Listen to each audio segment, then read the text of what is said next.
믿음의 본질 1강, 하나님에 대한 인간의 인격적 반응. 말씀은 히브리서 11장 1절부터 3절까지네요.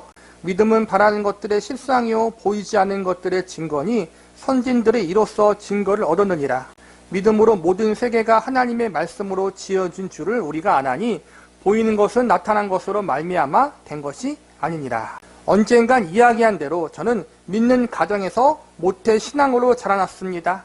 교회 안에서 컸고 어린 시절을 추억하며 그 언저리에 항상 교회와 신앙에 관련된 어떠한 모습들이 자리 잡고 있습니다. 중간에 믿은 사람들은 구원의 순간이 체험되어 있어서 믿기 전과 믿은 후의 구별이 분명하겠습니다만 모태 신앙으로 자라난 사람들에게는 대체로 그런 일이 적습니다. 예전부터 신앙인으로 있었다는 기억밖에 없습니다. 그런데 고등학교 1학년부터 심각하게 믿음에 관하여 기독교 신앙에 대하여 의문이 생기기 시작했습니다. 아마도 제 평생에 가장 크게 관심을 가지고 집중적으로 생각하며 연구한 주제가 있다면 바로 믿음일 것입니다. 믿음에 대한 저의 의문점은 대표적으로 이런 것이었습니다. 아브라함은 백수에 얻은 아들 이삭을 하나님께 바치라고 하시자 바쳤는데 이를 보고 우리는 쉽게 아브라함의 믿음을 본받자라고 하지만 과연 어떻게 해야 그런 믿음이 생기는가 하는 것입니다. 누가 그런 믿음을 갖고 싶지 않겠습니까? 아브라함과 같은 믿음을 갖고 싶은데 그것이 하늘로부터 뚝 떨어지는 선물인지 아니면 어떤 방법으로 연습하고 노력해서 얻어지는 것인지 큰 숙제였습니다.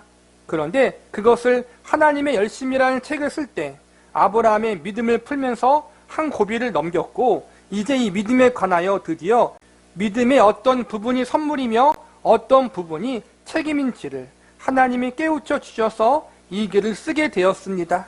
저로서는 이 믿음의 본질을 쓰게 됨에 있어서 상당한 감회가 있고 설교자로서의 책임을 다해야 한다는 마음이 있습니다. 믿음이란 무엇인가? 믿음은 어떻게 생기는가? 믿음은 어떻게 자라는가? 좋은 믿음이란 무엇인가? 혹은 잘못된 믿음은 무엇인가? 라는 주제들을 갖고 차례대로 믿음을 짚어볼 것입니다. 박영선 목사님이 모태신앙이었던 거예요. 모태신앙인들이 갖고 있는 가장 신앙의 고민이 뭐냐면은 특별한 체험이 많지 않아요. 박영선 목사님 모태신앙이기 때문에 그런 게 없다라는 거예요. 그러니까 고민하는 거죠. 나는 정말 믿는 것인가? 나는 구원받은 것인가? 믿음이 무엇인가? 그런 고민. 믿음이 무엇인가? 하나님의 주시는 믿음, 선물로서의 믿음은 무엇이고 또 인간으로서 하나님 앞에 마땅히 반응해야 할, 순종해야 할 믿음은 무엇인가? 그런 걸 고민하면서 쓴 책이 이 책이라는 거예요, 여러분. 이 책을 보면서 믿음이 무엇인지 다양한 의미가 있지만 우리가 성경적으로 한번 믿음이 어떠한 것인지를 바르게 고찰해보는 시간을 가져본다는 거예요. 기독교 대백과사전을 보면 믿음의 정의가 이렇게 되어 있습니다. 믿음은 어떤 사물에 대한 신념과 어떤 사람에 대한 신뢰를 가리키는 말이다. 신학에서 믿음이란 인간이 절대자 또는 초월자를 이해하는 것을 나타내는 표현이다. 믿음은 새로운 지식을 발견하는 것과 대조적으로 계시에 응답하는 것이다. 곧 믿음 혹은 신앙은 사물에 관한 것이나 사실에 관한 것보다 하나님에 대한 것입니다. 하나님이 자신을 나타내시고 하나님에 대하여 우리가 믿음으로 반응하는 것입니다. 믿음이란 우리가 아는 하나님에 대한 반응입니다. 계속해서 기독교 대백과사전에는 성경에 있어서 신앙의 대상은 하나님이시고 이 최고의 인격화는 하나님께서 한 인간으로 자신을 계시하셨으며 우리 주 예수 그리스도의 아버지로 불리어지는 신약의 선언에서 이루어져 있다. 이것에 의하면 신앙이란 일체적으로 신념이기보다는 신뢰이며 추상적인 지식이기보다는 인격적인 관계의 문제이다. 다시 말해서 믿음은 사실에 대한 확신이고 인격에 대한 신뢰인데 성경 혹은 기독교 신앙에서의 믿음은 사실에 관한 것보다는 인격에 관한 신뢰 쪽입니다. 이 인격에 관한 신뢰는 우리에게 자신을 나타내시는 하나님에 대한 신앙적인 반응을 말합니다. 그래서 믿음은 인격과 인격 사이에서만 만들어지는 관계입니다. 그래서 박영선 목사님 책을 보면은 인격이란 말이 많이 나와요. 하나님과 우리 관계가 단순히 창조자와 피조물 사이에서 끝나는 것이 아니라 창조주 하나님을 아버지라 부를 수 있는 인격적인 관계로 맺어져 있다는 것을 늘 강조하고 있다는 거예요. 그걸 잊지 말자라는 거예요. 인격은 또 뭐예요? 알아들을 수 있다라는 거예요. 하나님의 뜻이 무엇인가, 추상적인 신비적인 무언가로 바라보는 것이 아니라 우리는 하나님의 뜻이 무엇인지, 우리를 향한 주님의 뜻이 무엇인지 성경 말씀을 통해서 명확히 알 수 있잖아요. 미래에 대한 어떠한 불확실한 걸 말하는 것이 아니라 어떻게 구원받으며 구원받은 백성이 어떻게 하나님의 기뻐하신 뜻대로 살아갈 수 있는가가 하나님의 뜻이잖아요. 내가 지금 어떠한 직장을 다녀야 됩니까? 무슨 일을 해야 됩니까? 누구와 결혼해야 합니까? 어떤 집으로 이사 가야 합니까?를 묻는 게 하나님의 뜻이 아니라는 거예요. 우리는 가장 거룩해야 할 하나님의 뜻도 내 마음대로 해석한단 말이에요. 그거와 하나님의 뜻은 거의 별개인데, 하나님은 그것보다는 아까 말한 것처럼 명확하게 어떻게 구원받으며 구원받은 백성이 어떻게 하나님의 기뻐하신 뜻대로 살 수 있는가를 알려주셨는데, 우리는 그게 하나님의 관점이잖아요. 우리의 관점은 뭐예요? 내가 어떻게 해야 됩니까? 거기서부터 차이가 나는 거예요. 우리는 인격자 하나님이 아니라 알라딘의 요술 램프의 하나님을 믿고 있는 경우가 많다는 거예요. 그래서 인격적인 하나님을 늘 강조하는 거예요. 그리고 그 인격적인 하나님은 추상적인 분이 아니잖아요. 예수님이라는 하나님의 아들을 통해 그분이 어떠한 분이신지를 우리에게 알려줬잖아요. 인간과 기계 사이에는 믿음이라는 것이 생기지 않습니다. 기계를 놓고서 믿는다고 하지 않습니다. 그 기계가 어디에 쓰이고 어떤 기능을 가졌는지 알고 있지만 기계가 고장났다고 열심히 빌면 이 기계가 스스로 고쳐질 줄로 믿는다고 하지 않습니다. 고장난 기계를 고칠 뿐 기계를 설득하지 않습니다. 그러나 믿음이란 인격과 인격의 관계에서 나타나는 것이기 때문에 상대방에 대하여 기대를 하고 설득하고 신뢰를 하는 관계를 말하는 것이고, 다른 한쪽의 조직과 조종에 의한 대상이 아니기에 상대방의 의지와 결정에 대하여 그 이상의 것을 기대해도 좋은 관계를 말하는 것입니다. 그래서 우리는 믿음을 이야기할 때 우리가 열심히 부려 하늘 보좌를 흔든다는 식의 표현을 쓸 수 있는 이유가 여기에 있습니다. 내가 이 소원을 하나님 앞에 아뢰어서 소원하는 바를 얻을 자격은 없지만 내가 떼를 쓰고 울면 하나님이 감동하셔서, 혹은 감동을 안 하시면 불쌍히 여기셔서, 아니면 귀찮아서라도 해주실 것이다 라고 기대할 수 있는 것은 하나님이 인격자이기 때문입니다. 이게 옳다는 게 아니에요. 이건 잘못된 신앙인데, 잘못된 신앙을 갖고도 하나님 앞에 나아가도 하나님이 때로는 정말 불쌍해서 들어주실 때가 있다는 거예요. 우리 자녀들이 어릴 때 말도 안 되는 걸로 때를 쓸 때가 있잖아요. 필요 없는데 사달라는 게 있잖아요. 그러면은 매몰차게 안 사줄 수도 있지만 너무 때를 쓰니까 자녀이기 때문에 사주는 게 있어요. 필요가 없는데도 불구하고. 왜 그래요? 내 자녀이고 나와 내 자녀는 인격적인 관계, 혈연으로 맺어져 있잖아요. 그러니까 옳고 그렇고 정당하고 부정당하고로만 따질 수가 없는 게 부모와 자녀의 관계인 것처럼 하나님도 마찬가지라는 거예요. 기계처럼 기계적인 대상에 대하여는 할 수 없다는 것입니다. 믿음이란 인격과 인격 사이에만 가능한 관계임을 말하는 것입니다. 이것은 제일 중요하므로 믿음에 관한 설명을 하는 내내 기억해 주시기 바랍니다. 우리가 성경에서 믿음에 관한 설명이 제일 잘 되는 것으로 히브리서 11장을 찾습니다. 히브리서는 공경에 처한 성도들을 위로하기 위하여 쓴 책입니다. 그 중에서 11장은 예수 그리스도를 믿는 신앙에서 예수 그리스도를 믿는 자가 자신의 신앙 때문에 고난을 감수해야 하며 고난을 감수할 몫과 책임이 있다는 쪽으로 믿음을 설명하고 있습니다. 즉 믿는 사이에서는 어느 한쪽이 일방적으로 모든 것을 책임지는 것이 아니라 주고받는 것이며, 하나님이 온 천하 만물의 주인이시며 우리를 사랑하사 그 아들을 아끼지 아니하시고 십자가에 매어 다신 분인 것은 사실이지만, 하나님께서 우리를 위하여 인격의 관계에서 능력이나 이해의 관계를 떠나 하실 부분이 있고, 믿음의 대상으로 부름받은 자는 그 상대방 인격 앞에 자신의 인격을 동원하여 져야 하는 책임이 있다는 것입니다. 하나님만 일방적으로 하시는 게 아니라 우리도 그 하나님의 일방적인 은혜에 응답해야 될 부분이 있다는 거예요. 한 사람만, 한 상대방만 추구하는 것이 아니라 상호 교류한다는 거예요. 마음이. 그래서 우리는 예수 그리스도를 믿고 하나님의 자녀라는 고귀한 자리로 부름받았기에 이 큰 영광의 은혜를 근거로 하여 하나님 앞에 내놓아야 할 책임을 감수해야 된다는 것이 히브리서 11장의 믿음입니다. 여기 이 구약의 인물들이 어떻게 하나님 앞에 하나님의 자녀로 부름받은 자의 책임을 감수했는가 보라. 저들이 어떻게 이 상에서의 현실적인 고난을 극복하고 하나님 편에서 모든 고난을 감수했는가를 보라는 것입니다. 믿음을 높고 객관적으로 설명하는 책이 아니라 고난에 처한 성도들에게 하나님의 자녀된 자의 책임으로서의 믿음을 권유하고 있습니다.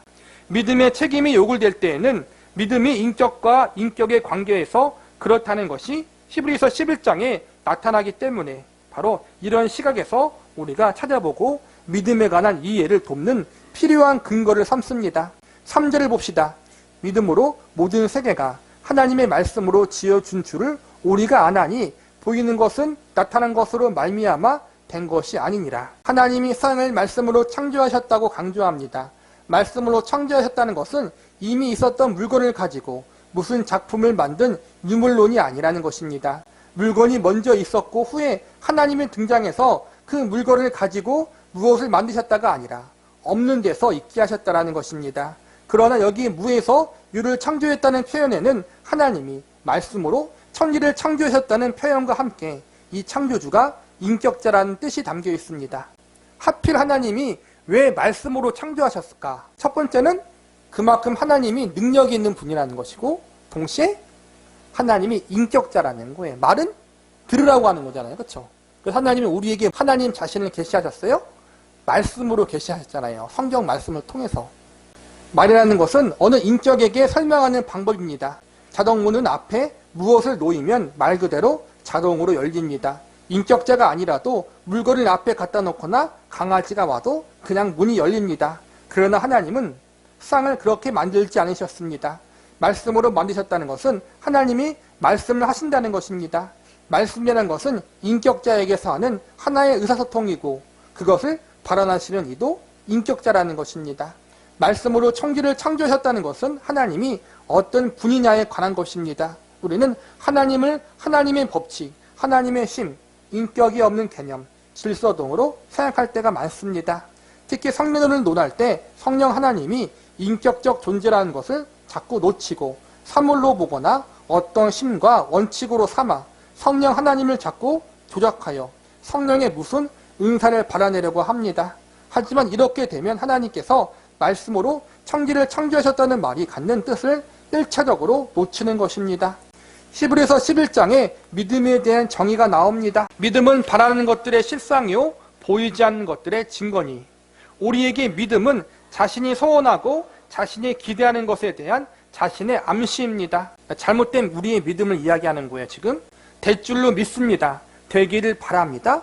됐으면 좋겠습니다를 믿음으로 동원하는 것은 자기에게 암시를 거는 것입니다. 그러나 이런 것을 믿음이라고 하지 않습니다. 히브리서 11장 1절 말씀은 모든 결과는 인격자이신 하나님의 뜻과 의지에 의해 된 것이라는 말씀입니다. 내가 좋은 집 갖기를 원하고 좋은 건강을 갖기를 원하지만 그것이 내게 주어져야 확인이 되듯이 어떤 것이 사실임을 확인하는데 그것의 결과가 이루어져야 되는 것입니다. 하지만 우리 기독교 신앙에서 믿음을 하나님을 향하여 가지게 되는 것 때문에 하나님이 맞다 하시면 그것이 맞는 것입니다. 결과입니다. 하나님이 나를 향해 은혜를 베풀기 원하시면 나를 사랑하시며 내 뜻을 크게 받으시며 전능하신 하나님이라는 것을 확인할 때 그렇습니다. 시간과 장소는 나중에 될지 몰라도 하나님이 그렇게 하시겠다고 하면 곧 되는 것입니다. 다시 말해서 믿음이 바라는 것들의 실상이며 보이지 못하는 것들의 증거가 되는 것은 말씀으로 세상을 창조하신 하나님, 전능하신 하나님이 의로우신 하나님, 자비로우신 하나님이 작정하시고 의도하시면 그것이 결과이기 때문입니다. 우리는 결과를 눈으로 확인해야지 되는 거예요. 근데 성경에서 말하는 믿음은 결과를 눈으로 확인하지 못해도 믿는 거예요. 왜요? 하나님 때문에.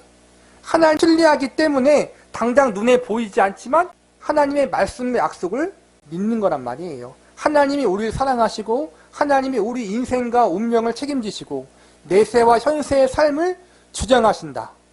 여러분 그걸 믿잖아요. 근데 여러분 봤어요? 눈으로? 안 봤잖아요. 근데 믿어요. 왜요? 하나님을 신뢰하기 때문에. 그게 믿음이라는 거예요. 그러므로 우리가 어떤 사실을 확인할 때에는 결과가 됐을 때 확인하는 것이 가장 확실합니다만 그 전에 하나님이 어떤 하나님인가를 알고 하나님이 무엇을 하시려는가를 알면 이미 된 것을 그 속에서 보는 것입니다.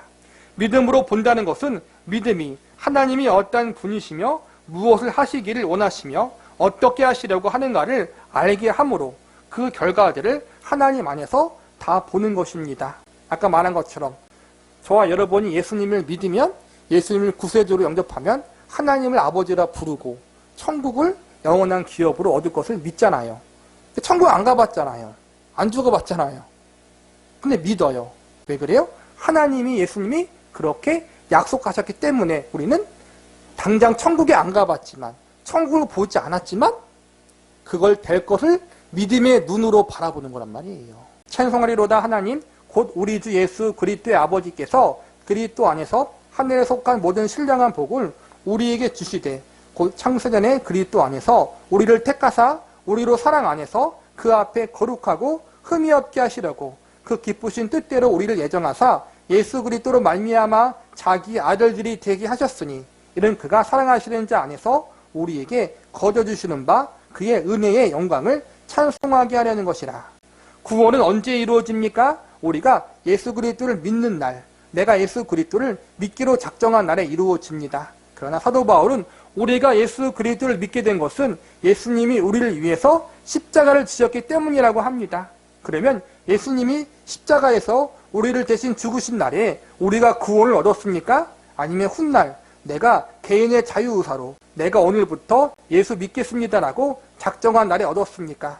물론 내가 믿기로 작정한 날에 구원을 얻은 것입니다. 그러나 지금 사도 바울이 하고 싶은 이 이야기는 내가 예수님을 믿기로 작정한 것은 하나님이 그 아들을 보내사 우리 죄를 위해서 죽게 하시고 우리를 거듭나게 하사 하나님이 내 인생에 간섭하심으로 이 예수를 믿게 하신 것이라는 것입니다. 은혜가 많이 개입되어 있는 것을 보십시오. 이 부분은 나중에 구원에 관하여 믿음을 설명할 때 자세히 설명할 것입니다. 그런데 예수님을 보내시기로 하신 것은 하나님께서 세상 돌아가는 것을 보면서 하신 것이 아니라 창세전에 준비하신 것입니다. 복잡한 이야기입니다만 하나님이 우리를 구원하시기 위해서 그 아들을 이미 준비하고 계셨습니다. 물론 인류의 조상 아담이 타락하지 않았다면 십자가를 지실 필요가 없는 예수님은 다른 인도하심으로 완성이 되셨을 것입니다. 그러나 우리가 타락하는 바람에 십자가를 지셨지만 더 큰 하나님의 계획 속에 어느 쪽이든 예수 그리스도가 필요했던 것은 사실입니다. 하나님께서 선악과를 따먹은 인류의 조상이 에덴 동산에서 생명의 나무를 따먹을까봐 쫓아내셨는데 이 생명의 나무는 학자들이 모든 경애가 예수 그리스도를 상징한다고 보고 있습니다. 그런데 이 예수 그리스도를 보내기로 하신 하나님이 예수님을 보내어 우리가 구원을 얻을지 못 얻을지 예수님을 영접할지 안 할지 모르는 형편에서 예수님만 보내놓고 마는 분이 아니라 예수를 보내시는 하나님의 의지와 계획이 그 예수님을 믿도록 우리 인생과 우리 영혼에 간섭하신다는 것을 바울이 믿고 있는 것입니다. 그래서 구원을 어느 시대로 끌어가느냐 하면 창세전으로 끌고 가는 것입니다. 모든 결과는 결국 어디에 있었느냐, 하나님이 무엇을 의도하고 무엇을 뜻하셨느냐에 벌써부터 있는 것이 아니냐 하는 것입니다. 이것이 이 구원을 창세전으로 끌고 가는 이유입니다. 찬송하리로다 하나님 곧 우리 주 예수 그리스도의 아버지께서 그리스도 안에서 하늘에 속한 모든 신령한 복을 우리에게 주시되 곧 창세전에 그리스도 안에서 우리를 택하사 우리로 사랑 안에서 그 앞에 거룩하고 흠이 없게 하시려고 그 기쁘신 뜻대로 우리를 예정하사 예수 그리스도로 말미암아 자기 아들들이 되게 하셨으니 우리가 믿었어요. 현재 그 구원 받았어요. 우리가 믿음으로 구원 받은 것인데 그 구원의 출발점이 우리에게 있지 않고 하나님의 계획에 있고 예수님에게 있다. 그러니까 놀라운 섭리에 대한 건데 그 믿음에 대한 부분을 어떻게 설명할지는 뒤에 나중에 배울 거예요. 근데 그만큼 믿음이라는 것이 쉽게 설명할 수 없는 부분이 분명히 있다는 거예요. 창세전입니다. 하나님이 모든 일을 계획하시는데 그 계획의 뜻과 목적이 창세 전부터입니다. 하나님이 계획하시면 하나님은 시건치 아니하시고 변개치 아니하시는 영원한 분이시니 그 뜻이 바뀔 리가 없고 하나님의 뜻을 방해할 힘도 없습니다. 하나님을 꺾을 힘이 어디 있습니까? 하나님의 속성으로나 하나님의 능력으로나 그분이 작정한 것이 곧 결과입니다. 그 결과는 몇천 년 혹은 몇만 년이 흘러서 나왔는지 몰라도 그 세우신 분이 그 뜻을 가지면 그것이 곧 결과입니다. 믿음은 바라는 것들의 실상이요 보이지 않는 것들의 증거라. 이 모든 결과를 우리는 하나님에게서 봅니다. 하나님 안에 우리의 소원에 대한 답과 우리에게 일어나야 될 모든 복과 하나님이 이루시는 모든 거룩과 의로움의 완성이 있습니다. 그래서 하나님을 믿는 자, 그분의 백성이 된 자는 이미 그분 안에서 다 봅니다. 바라는 것들과 보지 못하는 모든 것들을 그분에게서 봅니다. 그분이 다 하실 것입니다. 그래서 사실 확인이나 물질 확인이 아닌 인격 확인입니다. 믿음은 바라는 것들의 실상, 보지 못한 것들의 증거라는 것은 사실 결과의 확인이 아니라 인격 안에서의 확인을 말하는 것입니다. 그것이 믿음입니다. 믿음을 하나님을 제외해 놓고 나 혼자 갖는 열심이거나 소원이거나 본인만 무슨 비법으로 갖는 종교적 주술 행위로 생각해서는 안 되는 것입니다. 욥기는 이렇게 끝납니다.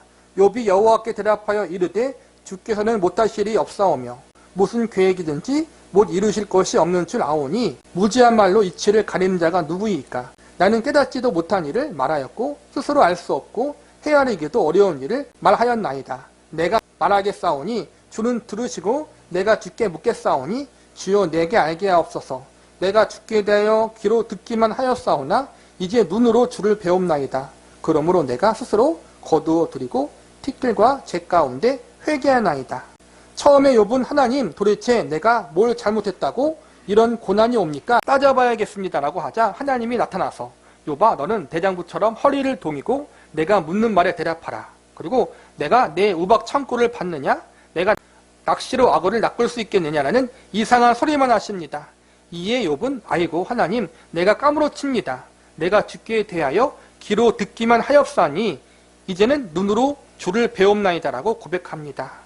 욥이 이전에는 하나님을 어떻게 생각하고 있었는가 하면 하나님을 질서와 심과 무정한 법칙으로만 알고 있었다는 것입니다.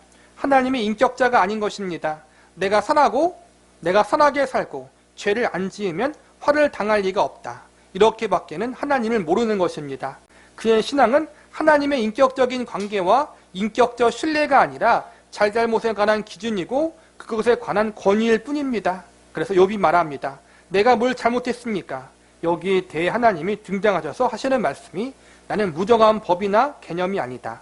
나는 의지를 가지고 성과 의를 이루기 위하여 자연과 모든 생물의 인격에 개입하는 하나님이다를 자연을 들어서 설명하시는 것입니다. 내 인생에 있어서 나는 심판관이나 무정한 법칙이 아니라 너를 복되게 하기 위하여 내 인격과 내 인생에 개입하는 아버지이고 인도자이고 복주시는 하나님이다. 이것이 욥의 결론입니다. 그리하여 욥이 까무러칩니다. 아이고 하나님 제가 그걸 몰랐습니다. 저는 하나님에 대해 귀로 듣기만 했습니다. 그러나 이제 눈으로 봅니다. 하나님이 누구인지 이제 압니다. 맞습니다. 하나님은 모든 생물에게 복을 주시며 그 존재와 인생에 개입하셔서 의와 성과 복과 영광을 이루시는 분입니다. 이것이 욥기의 결말인 것입니다. 믿음을 아시겠습니까? 하나님을 빼놓고 믿음이라는 것을 어떤 물건이나 마술같이 갖고 있으면 안 됩니다. 우리의 모든 믿음은 하나님께로 가는 것이요 하나님과 묶이는 것이요 그 믿음으로 말미암아 하나님과 호흡하며 하나님과 대화하며 밀고 당기는 것이어야 합니다.